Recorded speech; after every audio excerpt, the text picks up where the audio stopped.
This is probably going to be the most vulnerable thing that I have ever done.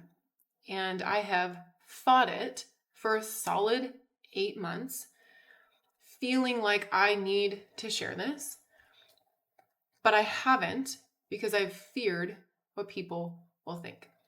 Now, if we were sitting across the table at a coffee shop, swapping life stories and sharing what we've gone through, which I love, that's one of my favorite things, is to get to know the real person that's sitting in front of me and to see and be seen.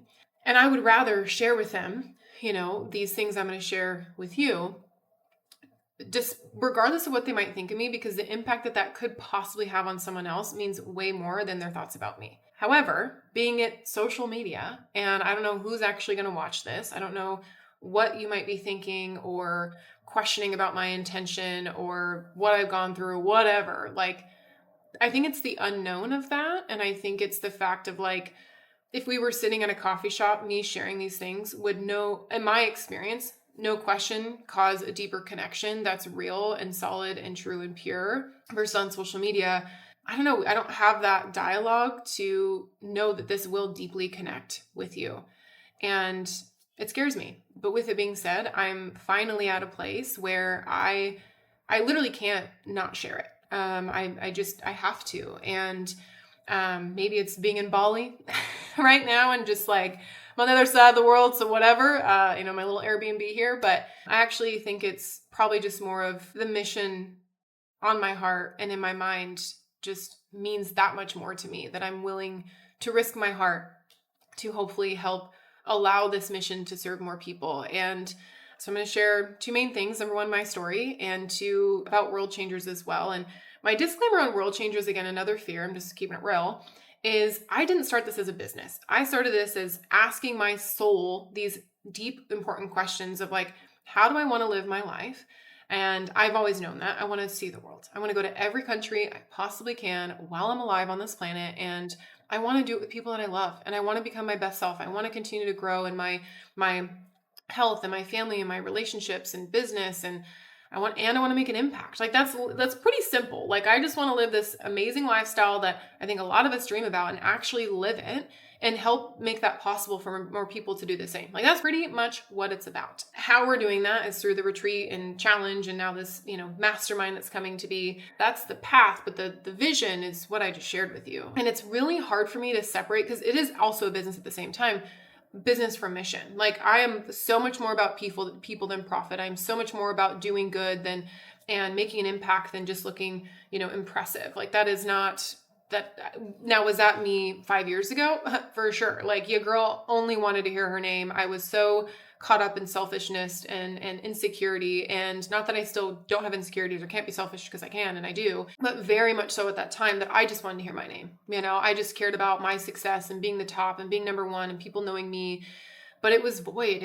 I was just so humbled. It's not repulsive to think back to. It has been, but it's just where I was at. And I have compassion for that version of me. Anyways, that is also part of it. Is if I'm always talking about this, I'm not just trying to pitch it all the time. It's just literally me sharing my heart. So anyways, it is just how it is. What I want to share here, and part of why I mentioned world changers and how this is all intertwined, is because my belief is that every single person walking planet Earth has a world changer within them. I just believe that. And I unearthed that belief, quite frankly, on accident. I had this past business where we had a voicemail system, and a lot of my voicemails, I would start with, "Hello, beautiful world changers." And I did that for years. I've always wanted to be a world changer. I've always wanted to be beautiful. So I probably said that to people in the hopes that I could also be that, right? If I see that in other people, maybe they'd see that in me. Actually, that's where it came from.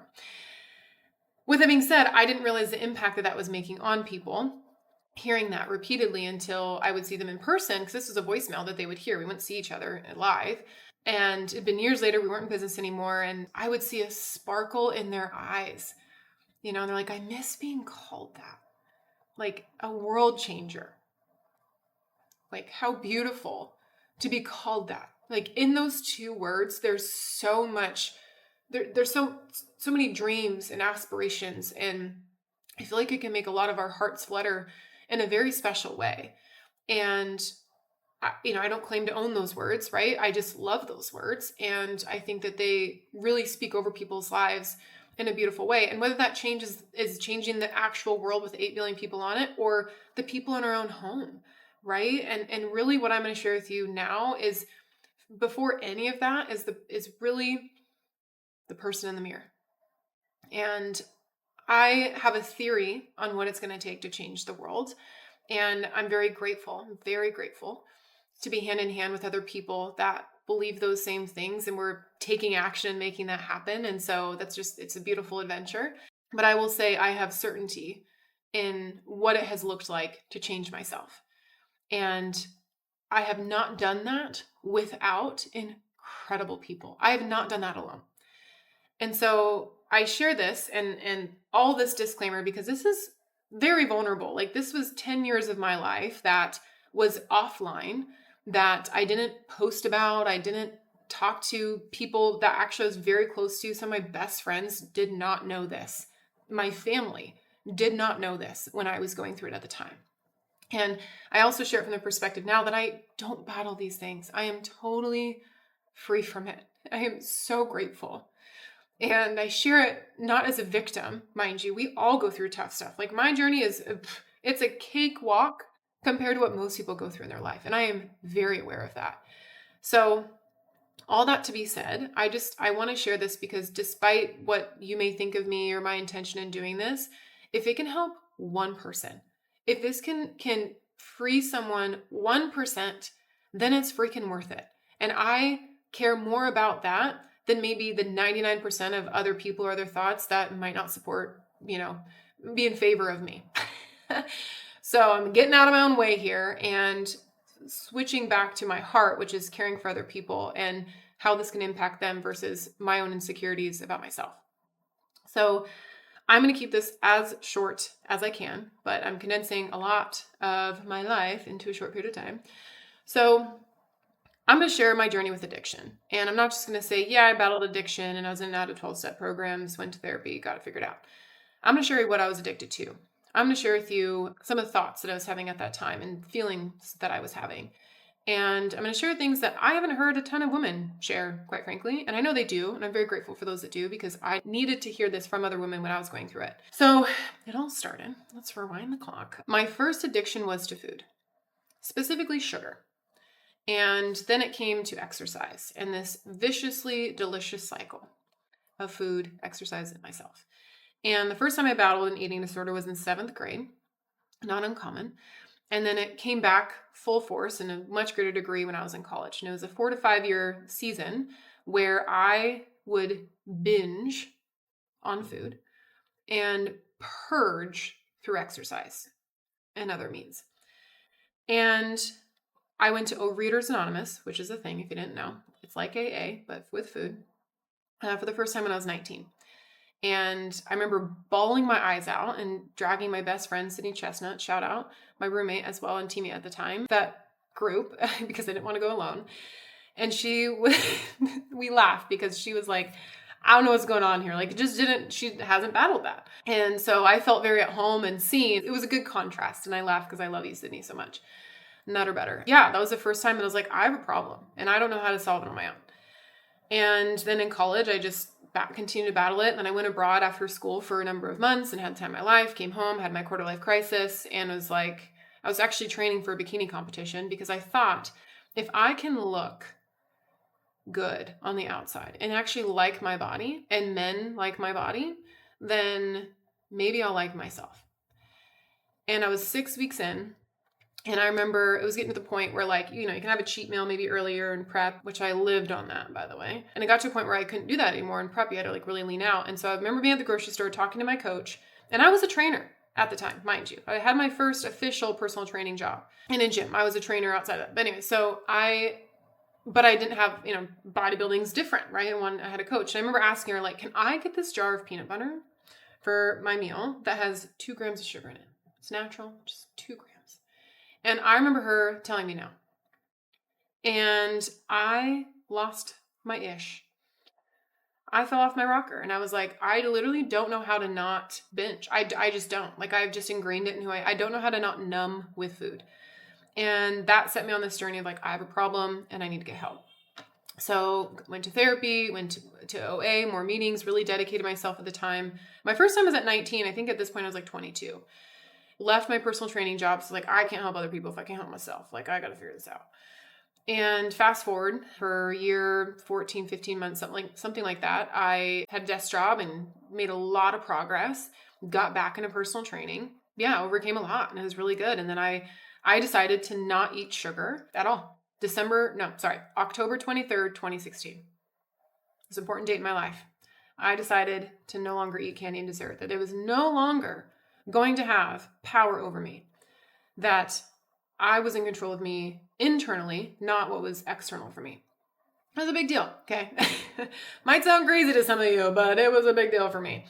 And so that was significant. And then I actually turned my addiction to food, and this was kind of simultaneous. When I was figuring out the food stuff, I really leaned into alcohol more. And I was kind of became a party girl in college a little bit. I didn't drink at all until after high school. Like, I was never that until college. And then I just again went extreme in a short period of time. And I was also traveling abroad a lot, and just literally the situations I got myself into, I am blown away that I'm alive. Like, I am literally blown away that I am alive. I should not be here. Yeah, I'm so grateful. I'm so grateful that now my belief is God is watching over me, and I made it out, and there's a lot of stories there. But I realized that I switched to alcohol, and I didn't drink every day. So I didn't think that I was an alcoholic. But when I drank, just like with food and sugar. Like, I was a girl, I would go to Dairy Queen and I would buy 3 large blizzards because I didn't know what kind I wanted. And I would eat them all. I would eat a full bag of Reese's peanut butter cups. I would eat a full tub of ice cream all in one sitting.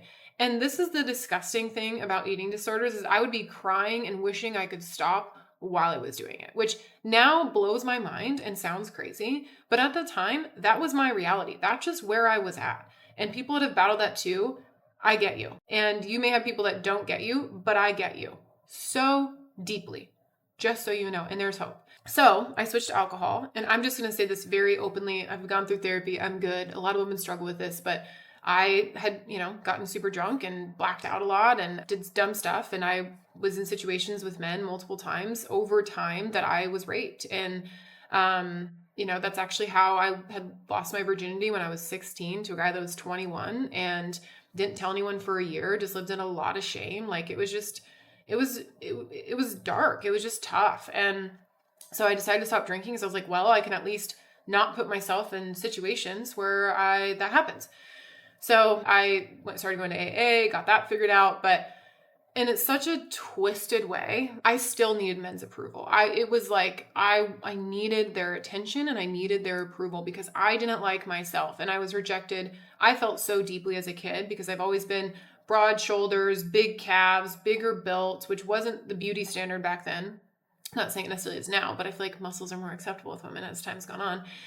And I wanted that. I didn't have that growing up. I was never picked, right? I was just always the girl that had these insane crushes on guys and they would never think twice about me. So it just became this need for me, as I need men's approval. So then I just started to still put myself out there physically for men, and it just became a need, and I just became addicted to sex. And that became a really twisted period of my life. And at this point, I'd actually moved to Washington from Idaho when I started to really realize this was a problem.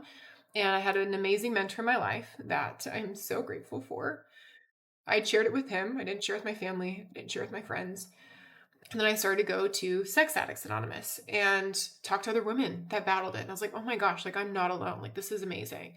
But I'm so grateful for him because he was such a fatherly figure for me and was, gave me some tough love of respecting myself and, encouraged me to stop that.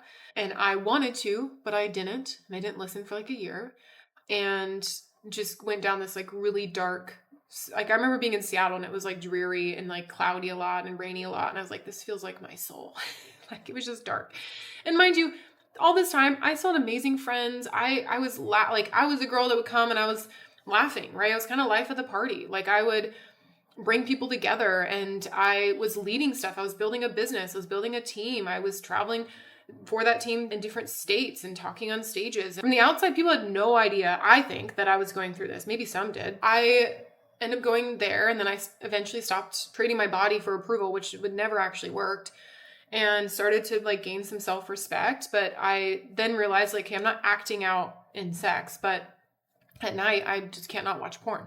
And I was addicted. I literally, and it wasn't just at night, like it became permeated in my life. Like I just became obsessed with porn.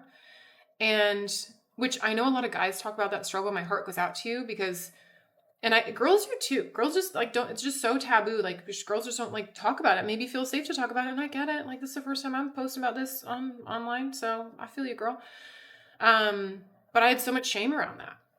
So then I finally stopped, and it was like a battle, right? Like if you've gone through addiction, like I give it up, I'm sober a day, or I'm clean a day, or whatever, and then like 30 days, and you get your coin, and then you fall back, and you're like, mother trucker, like, when am I going to overcome this? So eventually I finally stopped watching porn. And then I realized, and at the time I had this corporate job as an exercise physiologist. And I was in this massive corporate building.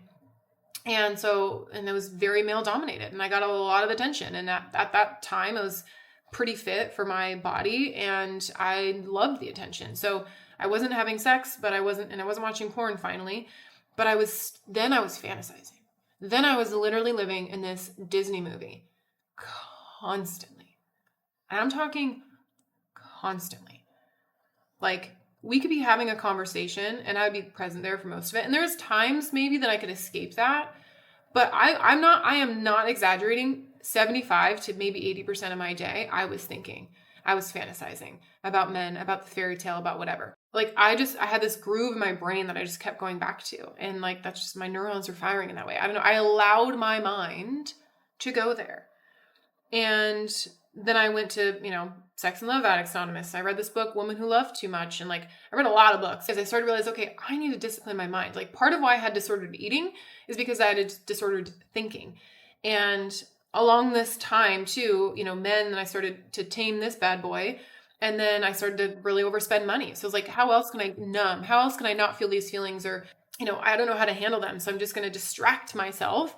And so then I would go spend money. And I remember getting into so much debt in such a short period of time. It was like, every time I clicked, every time I went in a store, I just got this high. I got this like, okay, just like give me a hit, And it became obsessive as well. And then I went to Debtors Anonymous, and it just got out of control. Mind you, this was over the course of my 20s. Fast forward, I was around 28, 29. So this is like 10 years that I'd worked so hard mentally on taming this and disciplining my mind, and read hundreds of books, went to conferences, did 6 years of counseling 2 to 4 times a month, $120 an hour straight.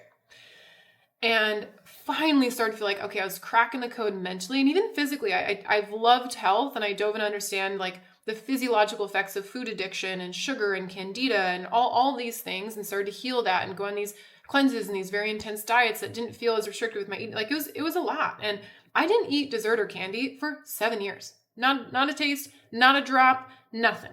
Okay. Like talk about self-control. I'm proud of myself. And so fast forward, 28, 29, I then found Celebrate Recovery. Through this journey, it actually became Christian and grew a faith in my life, and realized, in the 12 steps, you admit that you have a problem and you're powerless, and that you believe that a power greater than yourself is what can restore you to sanity.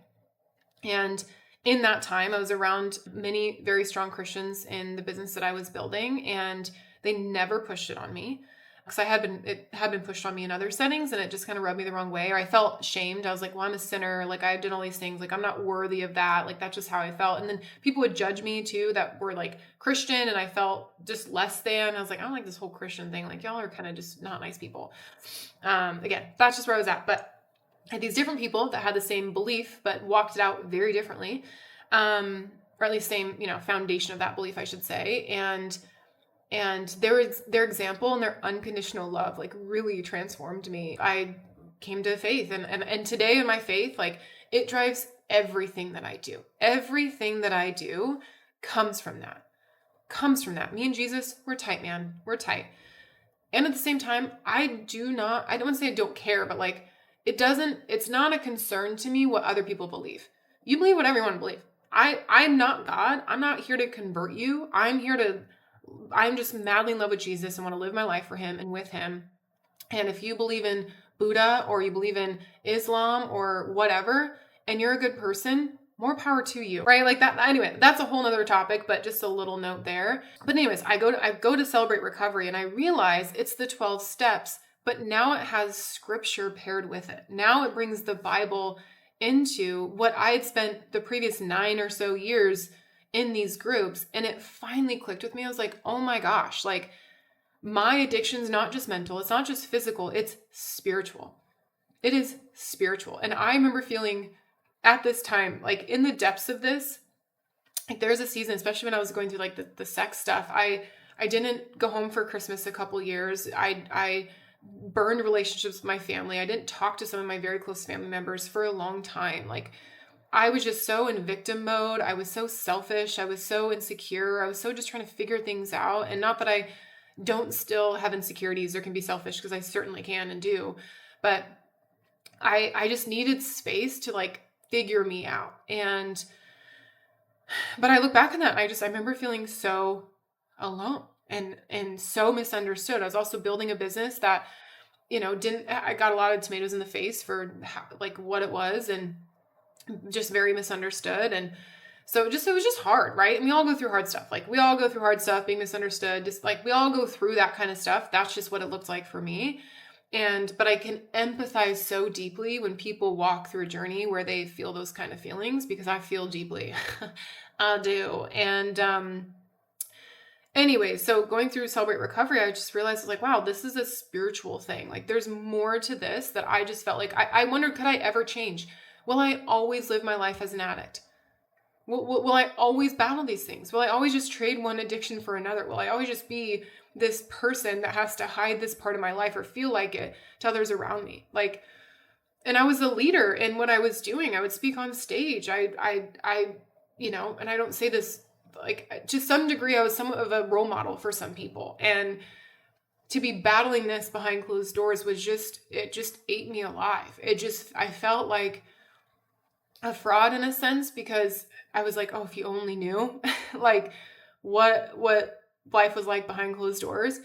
But at the same time, I deep within me, even though I had those thoughts and questions, I was like, there's a way out, and I don't know what it looks like, and I don't know when it's going to happen. And I wish it could happen a lot sooner. I remember 4 years into this addiction journey of 10 years, I didn't know it was going to be 10. It's probably good I didn't know that at the time.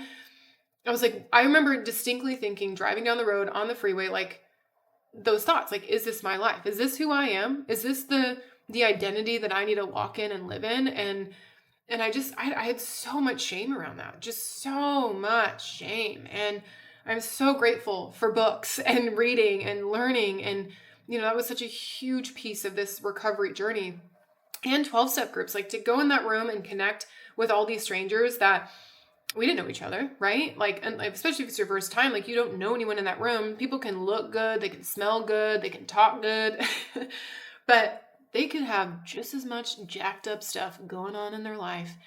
And it's the one space, one of the few spaces, in my opinion, that are out there that you can actually open up and share your real life, like real life, in a group of people that aren't going to judge you, that get it. It's pretty special. Now, I'm very grateful because that served a tremendous purpose at that point in my life, going to those groups. No question about it. Like, I don't know what I would have done without it. I really don't.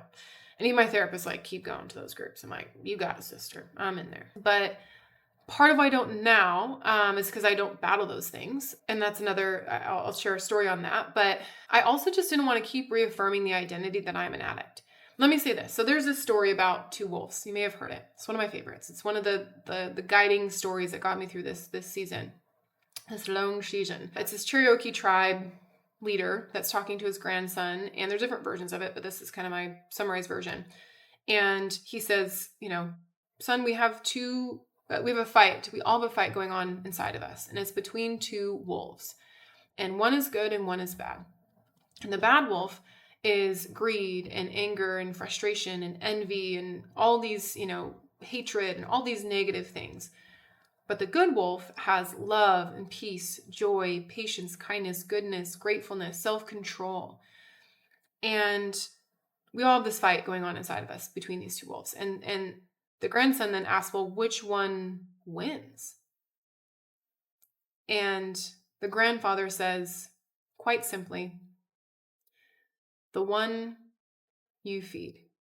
And I learned in that journey, I have a choice. I am not a slave to my circumstances. I am not a victim to this battle for the rest of my life.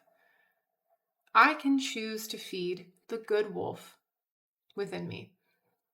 Now, the bad wolf, does he, if you will, have addictive tendencies? No question about it. And I fed that for a long time. But through this journey and this healing and this triple thread of mindset, physical, spiritual, by God's grace, I don't and won't battle that. And there's actually an experience that I had. It was very special. And these two beautiful women from my church, Pastor Lynette and Tamara Barker, you know who you are, that I had gone through a divorce. And that's a whole nother conversation for another time. I didn't want it. And it ended overnight. And I was trying to heal from that. And so I did this like massive inventory of my life and wrote down all this stuff and met them through church. But I went over to Tamara's house, her and Dr. James, who are angels on earth. And they took 4 hours with me on a Saturday. We went through all this and I confessed it. And then I just, they prayed and prayed and prayed. And I remember yawning so much and physically feeling this spiritual energy leaving my body. There's so much more to that experience, but I remember I walked there. It was like a 20-minute walk from where I lived at the time, and I like to walk places. And I remember walking home and just feeling, I'd never in my life felt so euphoric. So euphoric. Outside of being baptized, I'd never felt that. I was skipping home. And slowly but surely after that experience, I started to feel peace around sugar. Mind you, I didn't eat dessert and candy for 7 years. I had gotten married. It was a short marriage, and I'm very grateful for that experience, but my eating disorder had come back in that time, and I started like binging again. Looking back, it was a sense of control, and there's many of the reasons for it. I was like, wow, third time in my life. Like it was just one of those things where you're like, man, you think you're free of something, but leaving that spiritual experience, and I started to actually eat dessert and candy again and not binge on it. And not be obsessive about it in my brain and not think about it all day and not like literally food, sugar, whatever, anything external, sex, whatever, had a hold on me. And after that experience, I felt like I was so free from that. And I now could have a hold on it. That was huge, huge. And I remember being at this graduation for this apprenticeship at that church. And I invited my best friend, Taj, I love you. I was eating dessert after our, celebration, our dinner. And she's like, wait, you're eating dessert. And I was like, I know.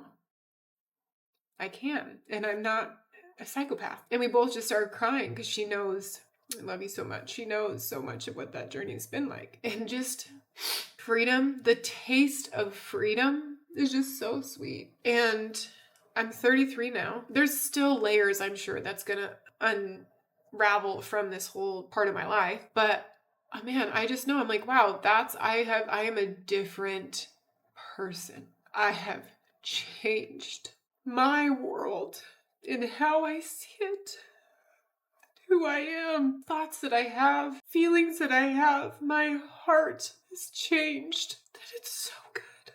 It's so good. There's a principle that I do my best to live my life by, that to whom much is given, much is required. And with this sweet, sweet freedom, even just in this one area of my life, not to mention all the other beautiful blessings that I have, I feel such a deep and profound responsibility to hopefully be a light that no matter what you might be going through and you think that you cannot overcome, the things that you feel destined to, the battles that you have fought so hard for so long to win. You can. And as long as you keep going, you will. And I believe with every cell in my body that the world will change when we get radical and absolutely, utterly committed to making the necessary changes within ourselves. And yes, I believe that everyone has a world changer within them, because the time that I wasn't sure for so long that I could change. For me, I had God in my faith and this book to guide me, to tell me how I was actually made and the image that I was actually made in, the truth for me. If I didn't have that, and if I didn't have some incredibly special people on this earth that loved me unconditionally and believed in me so much when I hated myself, I don't know if I could have changed. And so I'm committed with my life. I am committed to go around the world and to love on people and to speak and share that belief with them, because we never really know what people are battling, especially those closest to us. And I will tell you that I am the first to admit that I've been so blind to that, to some incredibly important and precious people in my life and what they were going through. I give myself permission to not be perfect, because that will never happen. Chasing perfection is chasing a unicorn. But I'm grateful, because my prayer every day, as many days as I can, is to take my eyes off myself, to truly take my eyes off myself, to forget myself, to love myself enough unconditionally that I don't need to think about myself, that I don't think less of myself, but I think of myself less, that I can be present for those around me in the struggles, in the battles that they too are experiencing. And I am so deeply moved and excited and driven to build an authentic and genuine community of people, that we can have those real conversations, that we can be there for each other, our flaws and all, and to connect and to unconditionally love. Because I believe that that is what will change the world. Thanks for listening. It means a lot. And please know, no matter what you're facing, thinking about yourself, I believe that you are a world changer.